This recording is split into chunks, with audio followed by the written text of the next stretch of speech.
Hello students.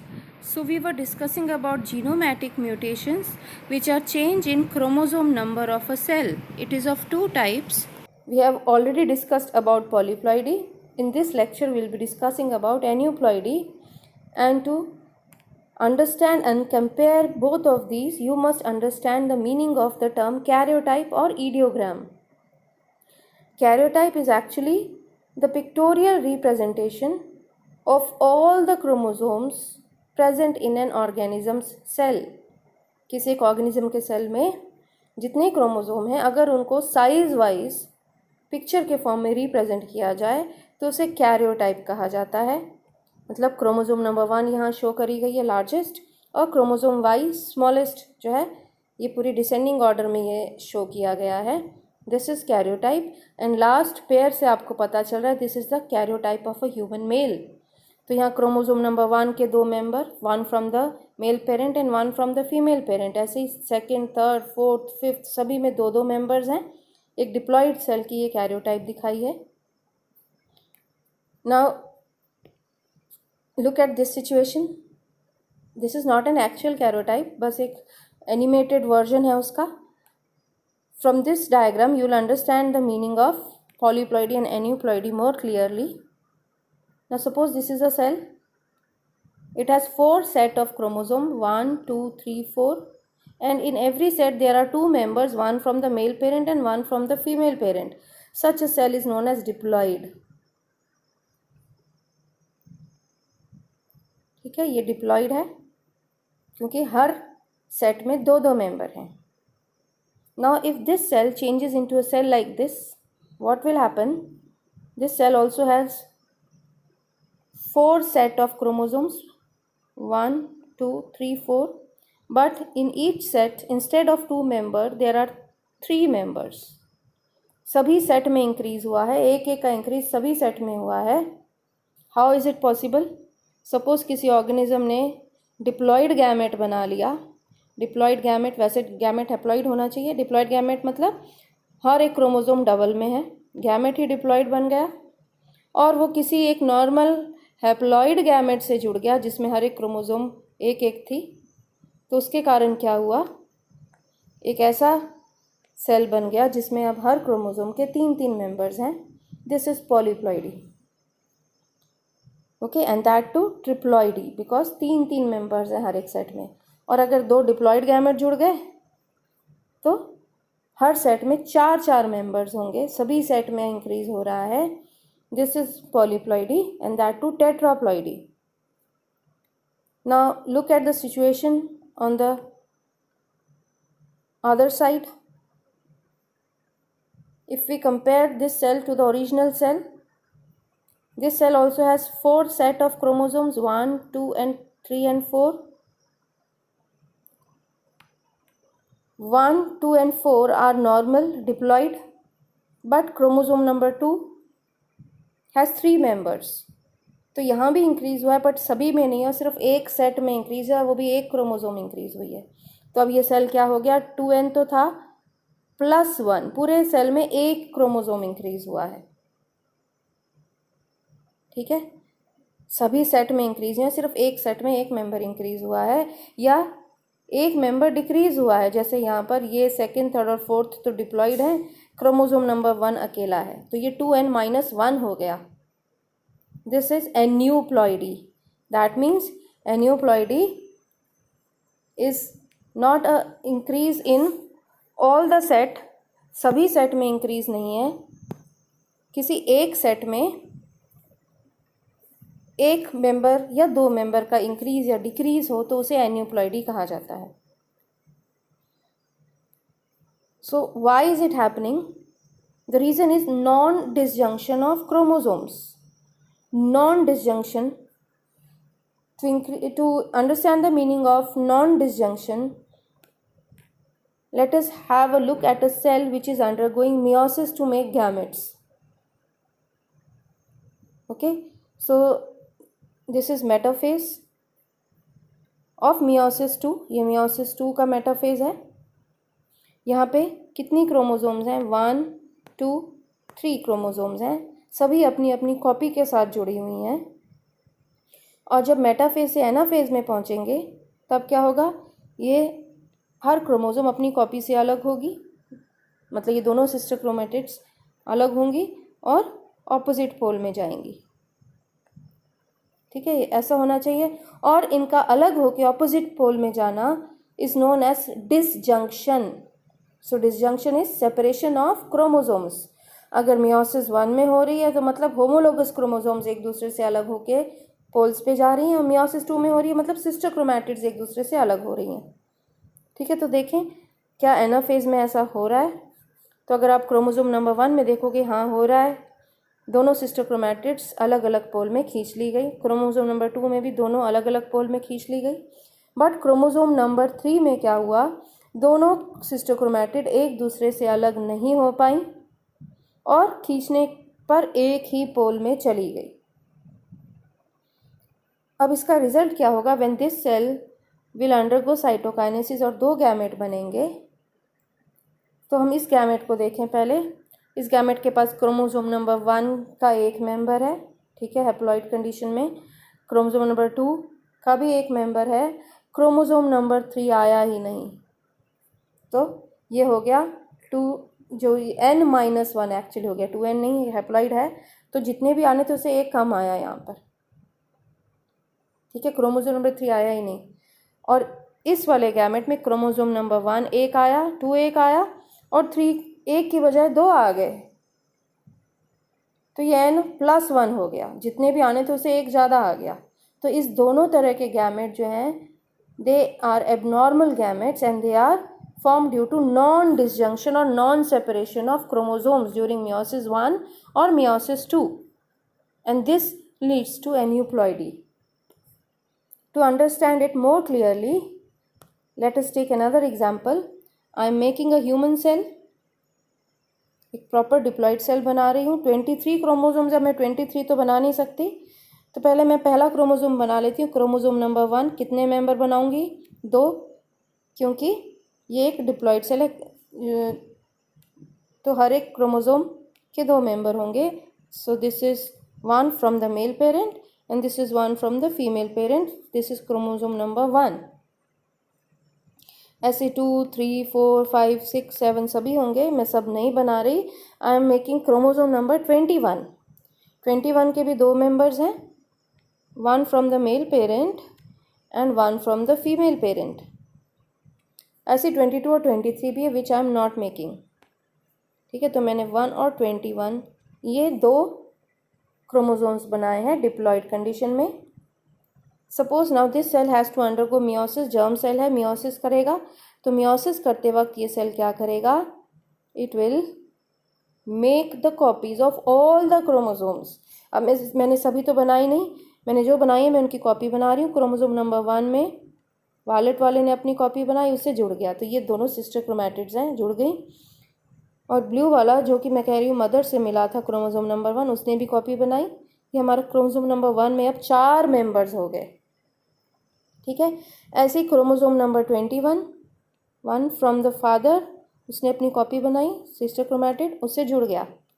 Chromosome number 21 का दूसरा member copy बनाई, जुड़ गया। तो अब क्रोमोसोम नंबर 21 में भी 4 मेंबर्स हो गए।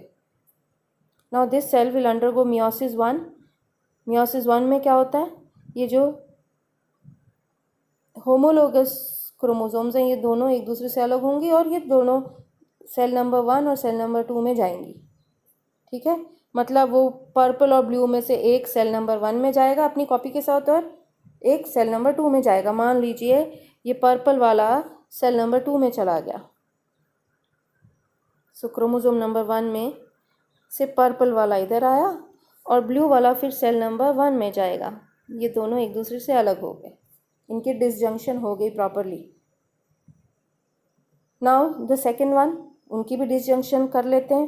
दोनों में से एक क्रोमोसोम नंबर 1 में जा रहा है, मान लो रेड वाला क्रोमोसोम नंबर 1 में जा रहा है अपने सिस्टर क्रोमैटिड के साथ, और जो पिंक वाला है जो मैटरनल था वो क्रोमोसोम नहीं, सेल नंबर 2 में गया। सो सेल नंबर 1 और सेल नंबर 2 को दोनों क्रोमोसोम 1 और 21 का एक एक मेंबर मिल गया, लेकिन अभी भी मियोसिस पूरी नहीं हुई है। क्योंकि अभी ये अपनी कॉपी के साथ जुड़े हैं। तो इसको अपनी कॉपी से अलग करने के लिए क्या होगा, मियोसिस 2 होगी।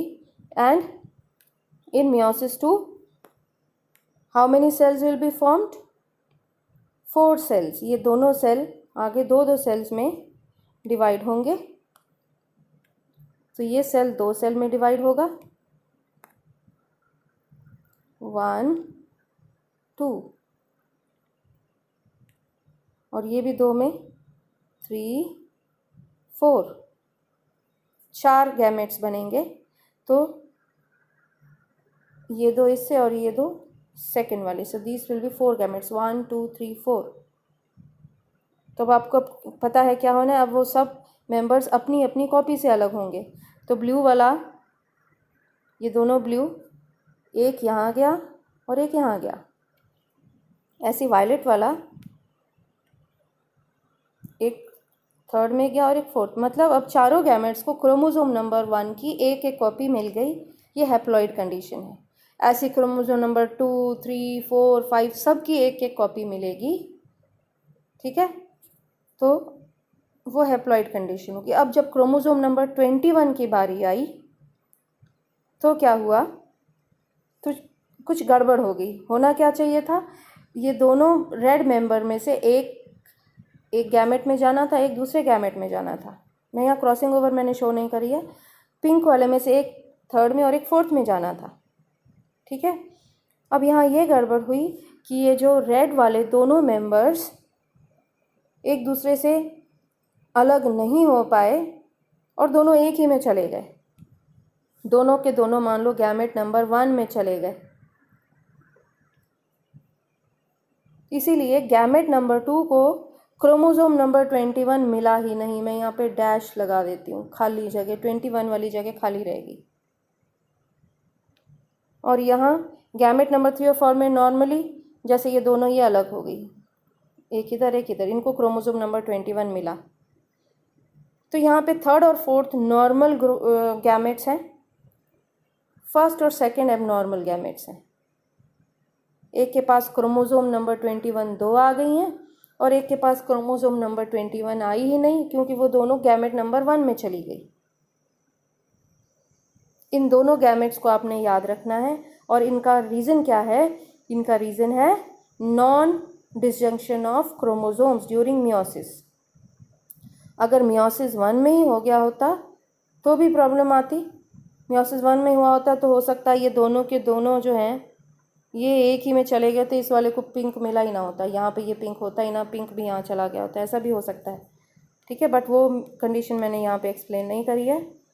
मैं यहाँ पे मियोसिस 2 में होने वाली गड़बड़ एक्सप्लेन कर रही हूँ।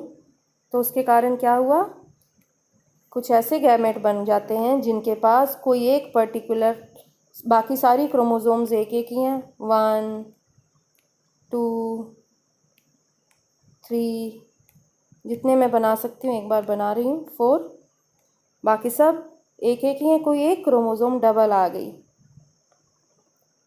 मान लो 21 डबल आ गई, और इसके साथ जो दूसरा गैमेट बना था उसमें भी बाकी सब एक एक ही हैं।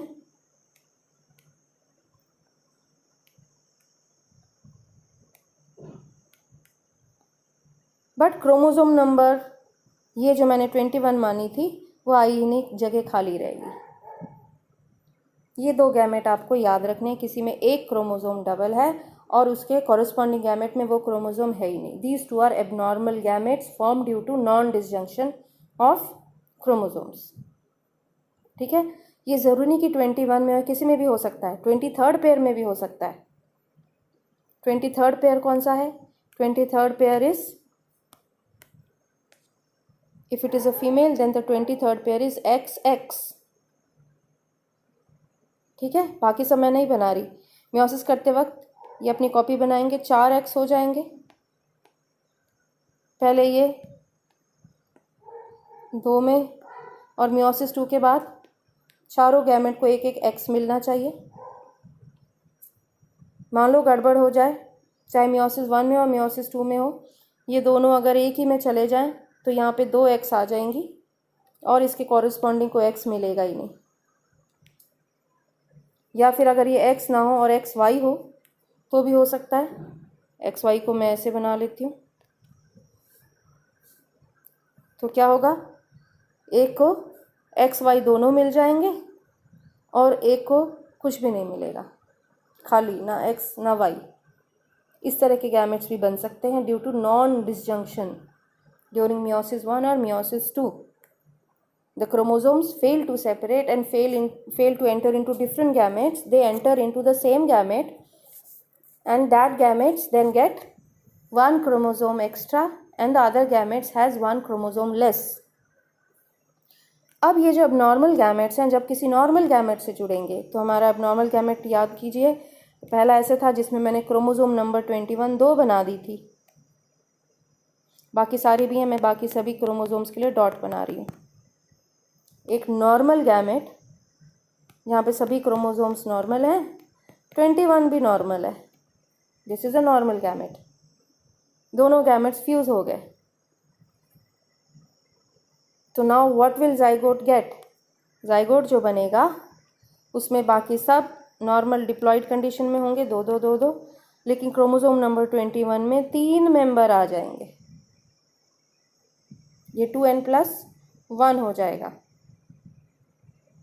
और इसको कहोगे ट्राइजोमी ऑफ क्रोमोसोम नंबर 21। ठीक है। फिर एक गैमेट मैंने ऐसा भी बताया था एबनॉर्मल वाला, जिसको क्रोमोसोम नंबर 21 मिला ही नहीं था। क्रोमोसोम नंबर 1 2 3 सब एक एक थे, 21 था ही नहीं इसके पास, क्योंकि 21 के दोनों मेंबर तो दूसरे गैमेट में चले गए थे। Now this one fuses with a normal gamete जहाँ पे क्रोमोसोम नंबर 21 एक है, एक होना चाहिए, जिसके पास एक है। तो जब ये दोनों जुड़ेंगे तो जाइगोट को क्या मिलेगा? बाकी सारे डिप्लॉयड। क्रोमोसोम नंबर 21 में सिर्फ एक ही मेंबर होगा, क्योंकि दूसरे गैमेट में क्रोमोसोम नंबर 21 था ही नहीं देने के लिए, बाकी सारे डबल डबल होंगे। तो ये मोनोजोमी ऑफ क्रोमोसोम नंबर 21 कहलाएगी। ठीक है। So this is the reason behind एनिप्लॉइडी